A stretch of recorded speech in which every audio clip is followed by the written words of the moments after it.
Welcome back. We are seeing those temperatures drop as we inch closer to winter. That's right. And this time of the year, we could see an increase in cold-related injuries, falls, or even sometimes deaths. We have Peoria County Coroner Jamie Harwood joining us live this morning to tell us more. Good morning, Jamie. Good morning. How are you? Great. Glad to have you here. Thank you. My pleasure.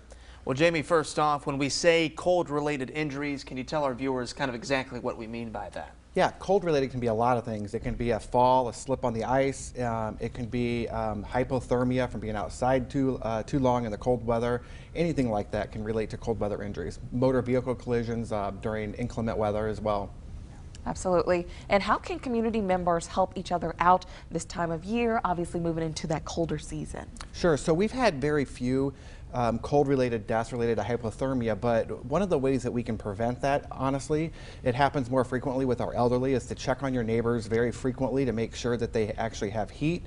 Access to food and water and things like that is one good way, because when we look at it, they are most often in our elderly population. And then last year, how many deaths did you see due to the cold, and what advice do you have for people?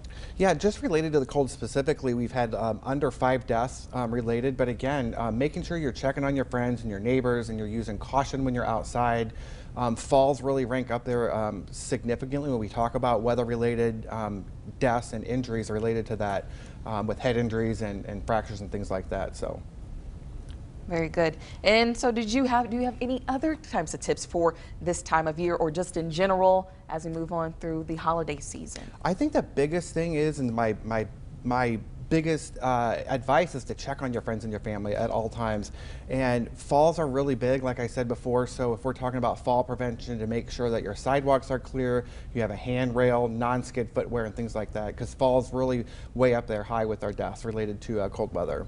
And Jamie, you were kind of telling us before this that recently things have been very busy on you and your department. How are you guys doing handling a lot of the deaths we've been seeing lately? Yeah, you know, the public only sees less than 1% of what we do. We generally answer the phone about 8 to 10 times a day with the death report. And it weighs really heavy on our staff, but we have a really good, strong bond of teamwork in our office. Our dedication to serving the public is very high, so we just trudge forward and we serve each family we can with care and compassion. So.